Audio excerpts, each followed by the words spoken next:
Excited ka ba kapag may naalala kang petsa?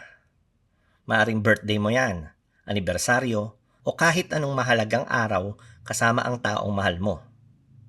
Pero para sa maraming salinlahi ng mga taga-Calamba, Laguna, ang 12 de Pebrero o February 12 ay isang petsang sanay mabura na lang sa kalendaryo. Bakit kaya?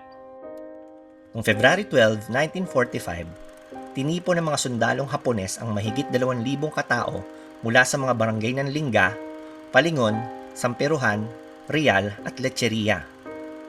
Pinangakuan sila ng trabaho, ngunit imbis na oportunidad, kapahamakan ng kanilang sinapit. Wala silang malay na sila'y walang kalaban-labang biktima ng karahasan sa Barangay Real, na kalaunan ay tinawag na The Killing Fields.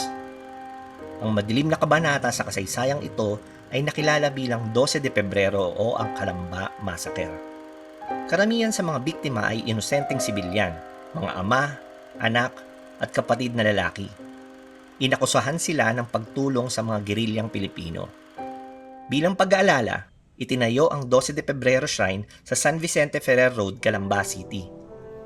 Ang marker na ito ay paalala na noong araw na iyon may mga pamilyang nawasak at buhay na di na muling nabuo. Hanggang ngayon, kinikilala pa rin ito bilang isang masakit ngunit mahalagang bahagi ng kasaysayan ng lungsod. Isang petsa ng pangako na nauwi sa budol ng imperyo.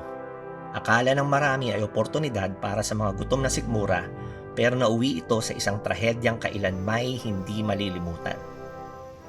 Kung may alam ka pang ibang kwento ng kasaysayan o mga kahangahangang tao na madalas hindi nabibigyan ng pansin pero may malaking ambag sa ating lipunan, ibahagi mo sa comment section yan. Nais naming marinig ang mga kwento mo.